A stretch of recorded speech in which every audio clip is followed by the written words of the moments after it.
Titan आबदोज में लगे खुफिया कैमरे की वीडियो ने होश उड़ा दिए। अस्तगफिरुल्लाह। अस्सलामुअलैकुम नाजरीन, टाइटन आबदोज के बारे में नया इंकशाफ, जिसने सोशल मीडिया पर आते ही वो राज खोल दिए कि जिसे देखने और सुनने वाले कांप के रह गए। मशरकी कनाडा ने एक आबदोज के मुतालिक ऐसी खबर का इंकशाफ कर दिया है कि लोगों के होश उड़ गए। 5 रोज पहले पानी की तह में जाने वाली टाइटन आबदोज कैसे समंदर से लापता हो गई। काफी दिनों से रेस्क्यू टीमें इसका सुराग लगाने की कोशिश कर रही थीं, लेकिन किसी को भी कोई खबर नहीं मिल रही थी कि जब अचानक से टाइटन आबदोज का खुफिया कैमरा रेस्क्यू टीम्स के हाथों में लग गया।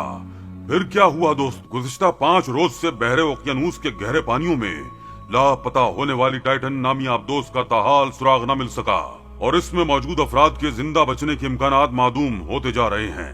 टाइटैनिक की बाकियात को देखने जाने वाले टाइटन में 5 अफराद सवार थे, जिसमें ओशन गेट कंपनी के सीईओ स्टॉकटन रश, फ्रांसीसी बहरिया के साबिक एहलकार पॉल हेनरी, अरबपति बरतानवी मुहिमजू हिमेश हार्डिंग और पाकिस्तान के मारूफ बिजनेसमैन शहजादा दाऊद और उनके बेटे सुलेमान शामिल थे। टाइटैनिक का मलबा समंदर में 12,000 फीट से जायद की गहराई में मौजूद है। टाइटन कब लापता हुई? 21 फीट की आबदोज टाइटन पाकिस्तान के मकामी वक्त के मुताबिक इतवार की सुबह 4 बजे रवाना हुई थी, मगर पौने 2 घंटे बाद ही इसका राब्ता मुनक़ता हो गया। आबदोज का वजन 10,432 किलोग्राम है। इसका सफर आमतौर पर ज्यादा से ज्यादा 8 दिन पर मुहित होता है, लेकिन जब 2 घंटे बाद ही इस आबदोज में बैठे लोगों से टीम का राब्ता मुनक़ता हुआ तो टीम अलर्ट हो चुकी थी। वो आबदोज उसी मकाम पर सफर कर रही थी जहां कई साल पहले टाइटैनिक तबाह बर्बाद हो गया था और अभी भी उसका मलबा वहां मौजूद है। आखिर ऐसी क्या वजह है कि वहां जाने वाले जहाज और आबदोज क्यों वापस नहीं आते? हकाइक को जानने के लिए वीडियो को आखिर तक जरूर देखिए। इसका सफर शुरू होता है न्यू फाउंडलैंड के साहिल से, जो मशरकी कनाडा में वाक़े टाइटैनिक के मलबे से 592 किलोमीटर की दूरी पर है। इसका एक मुकम्मल होता लगभग 8 घंटे जारी रहता है। इसमें से भी निस्फ वक्त नीचे उतरने और चढ़ने में लग जाता है। कंपनी की वेबसाइट के मुताबिक कंपनी के पास ऐसी 3 आबदोजें हैं। टाइटन की खामी यह है कि ये खुद अपनी सिमत मुतय्यन करने से कासिर है। ये समंदर की सतह पर मौजूद जहाज से मिलने वाले टेक्स्ट मैसेजेस पर इन्हिसार करती है। ये अपने बेस से आम तौर पर हर 15 मिनट में एक पिंग या ऊंची आवाज वाली क्लिंग नशर करके बातचीत करती है। रेस्क्यू ऑपरेशन और माहिरीन की राय, बहरे ओकियानूस के पानियों में तारीखी बहरी जहाज टाइटैनिक के मलबे तक तफरीही सफर पर ले जाने वाली लापता आबदोज की तलाश अभी भी जारी है। आखिरी इत्तलात के मुताबिक अमरीकी कोस्ट गार्ड की जानिब से एक बयान जारी किया गया है, जिसके मुताबिक लापता आबदोज टाइटैनिक के मलबे के आसार मिले हैं। मलबे के आसार टाइटैनिक जहाज की बाकियात के करीब मिले। आसार रिमोट कंट्रोल आबी गाड़ी की मदद से देखे गए हैं।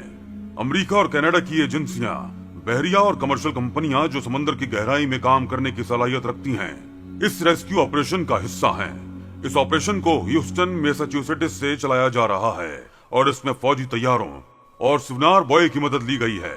इससे पहले 2 ड्रोन समंदर की तह में भेजे गए थे, जबकि बरतानवी शाही फौज का एक तैयारा भी मुतासरा इलाके में पहुंच चुका है। अमरीकी कोस्ट गार्ड की जानिब से कल बयान जारी किया गया था कि आबदोज की तलाश में शामिल रेस्क्यू टीमों को मजीद आवाजें सुनाई दी गई थीं, जिसके बाद सर्च ऑपरेशन का दायरा वसी किया गया था। रेस्क्यू हुक्काम के मुताबिक आज तलाश के अमल में मजीद 10 जहाज और मुतअद्दिद रिमोट आबदोजों ने हिस्सा लिया, जबकि कैमरों से लैस रिमोट कंट्रोल से चलने वाले आलात मुसलसल समंदर की तह की छानबीन करते रहे। माहिरीन के मुताबिक ज़ेरे समंदर जिस जगह टाइटन आबदोज गई, वहां का माहौल और हालात जमीन की बैरूनी हालात जैसे सख्त और मुश्किल हैं, क्योंकि टाइटैनिक का मलबा समंदर के जिस हिस्से में मौजूद है उसे मिडनाइट जोन कहा जाता है, क्योंकि वो दर्जा हरारत मुंजमद कर देने वाला और वहाँ घुप अंधेरा होता है। वहीं एक रेस्क्यू टीम के मेंबर को वहाँ आबदोज के एक बड़े से टुकड़े के साथ एक खुफिया कैमरा भी मिला, जिसे जब ऑन किया गया तो कुछ भी दिखाई नहीं दे रहा था, बस घुप अंधेरा था और लोगों की चीखो पुकार की आवाजें आ रही थीं। माहिरीन रेस्क्यूज का कहना है कि वो दिल दहला देने वाली चीखो पुकार थी कि जिसने सुनने वालों के दिलों को दहला कर रख दिया। ऑक्सीजन खत्म होने से मुतालिक मुख्तलिफ आरा।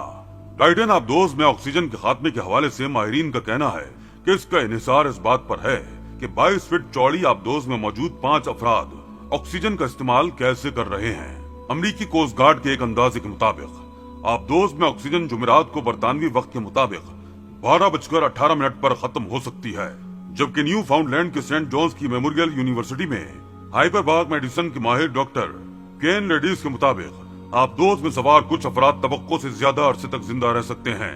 उनका कहना था कि ऑक्सीजन के खात्मे का इन्हिसार इस बात पर मुनहसर है कि आबदोज में मौजूद अफराद को कितनी ठंड लगती है और वो ऑक्सीजन को कितने मौसर अंदाज में महफूज करते हैं। लेकिन इस खुफिया कैमरे के मुताबिक ऑक्सीजन अचानक खत्म हो गई थी, इसलिए वहाँ सफर करने वाले 5 अफराद बार बार सांस घुटने की शिकायत कर रहे थे। लेकिन उस वक्त वहाँ कोई भी उनकी मदद को पहुँचने से कासिर था, क्योंकि अचानक ही सारे राब्ते मुनक़ता हो गए थे। अमरीकी शहर लास वेगास के एक सरमायाकार जे ब्लूम ने तबाह होने वाली आबदोज टाइटैन में जेरे समंदर सफर की रियायती पेशकश ठुकरा दी थी, जिसकी वजह से वो हादसे का शिकार होने से बच गए। जे ब्लूम अपने बेटे शान के साथ टाइटैन आबदोज के जरिए टाइटैनिक का मलबा देखने जाने वाले थे और ओशन गेट कंपनी के चीफ एग्जीक्यूटिव स्टॉकटन रश ने उन्हें रियायती पेशकश की कि वो $2.5 लाख के बजाय $1 लाख फी गज देकर सफर कर लें। जे ब्लूम ने अपने और स्टॉकटन रश के दरमियान व्हाट्सएप पैगामात भी शेयर किए हैं। हादसे का शिकार होने वाली आबदोज में स्टॉकटन रश खुद भी जान से गए। जे ब्लूम ने अपनी सोशल मीडिया पोस्ट में बताया कि स्टॉकटन रश ने फरवरी में मुझे और मेरे बेटे सेन को मई के महीने में टाइटैनिक का मलबा देखने के लिए जाने का कहा, लेकिन मई के महीने के दोनों ट्रिप मौसम की खराबी की वजह से मुलतवी हो गए और फिर जून में जाने का फैसला हुआ। आबदोज टाइटैन में सफर करने से बच जाने वाले सरमायाकार का कहना था कि मैंने अपने तहफुजात का इजहार किया तो उनका कहना था कि ये बात ठीक है कि इसमें रिस्क है, लेकिन टाइटैन में सफर करना सड़क पार करने से भी आसान और महफूज है। स्टॉकटन रश का ये भी कहना था कि आबदोज का सफर हेलीकॉप्टर के सफर और स्कूबा डाइविंग से भी ज्यादा आसान है। मुझे यकीन है कि वो जानते थे कि वो क्या कह रहे हैं, लेकिन वो गलत थे। बहरे ओकियानूस में टाइटैनिक के मलबे की जानिब सफर के दौरान लापता होने वाली आबदोज की तलाश अब ज्यादा शिद्दत इख्तियार कर गई, क्योंकि इमदादी इदारों को खदशा है कि टाइटैन में ऑक्सीजन की सप्लाई मुमकिन तौर पर खत्म हो गई होगी। अमरीकी कोस्ट गार्ड हुकाम का तखमीना है कि टाइटैन आबदोज में सवार 5 मुसाफिरों को दस्तयाब ऑक्सीजन की सप्लाई पाकिस्तानी वक्त के मुताबिक दोपहर 4:18 पर खत्म हो गई होगी। अब तक गुमशुदा आबदोज की लोकेशन एक मुअम्मा बनी हुई है। हालांकि नए जहाज भी इसे तलाश करने की मुहिम में शामिल हो गए हैं, मगर हुक्काम का ये भी कहना है कि अगरचे रवानगी के वक्त टाइटैन में ऑक्सीजन की सप्लाई 96 घंटों की थी, मगर इस हवाले से यकीन से कुछ कहना मुश्किल है। उन्होंने कहा कि ऑक्सीजन सप्लाई खत्म होने के खदशात के बावजूद सर्च ऑपरेशन को जारी रखा जाएगा। उनका कहना था कि हम तमाम दस्तयाब डेटा और तफसीलात इस्तेमाल करके तलाश जारी रखे हुए हैं। माहिरीन के मुताबिक इस हवाले से मुतादिद अनासिर ऑक्सीजन की सप्लाई पर असर अंदाज हो सकते हैं। उनका कहना था कि हमें कोई अंदाजा नहीं कि ऑक्सीजन कब तक मुसाफिरों को दस्तयाब रहेगी, बस ये कह सकते हैं कि बहुत जल्द वो खत्म हो सकती है। उन्होंने मजीद कहा कि ऑक्सीजन के खर्च होने की शरह का इन्हिसार मुसाफिरों की जिस्मानी हालत पर है। अगर इनके जिस्म हाइपोथर्सिया के शिकार हो चुके हैं तो वो बहुत कम ऑक्सीजन इस्तेमाल कर रहे होंगे। अमरीकी कोस्ट गार्ड हुक्काम ने बताया कि टाइटैन की तलाश के दौरान गुज़िश्ता रोज 2 मरतबा ज़ेरे समंदर आवाजें सुनी गई थी, मगर इन जगहों के इर्द गिर्द आबदोज को तलाश करने में कोई कामयाबी हासिल नहीं हुई।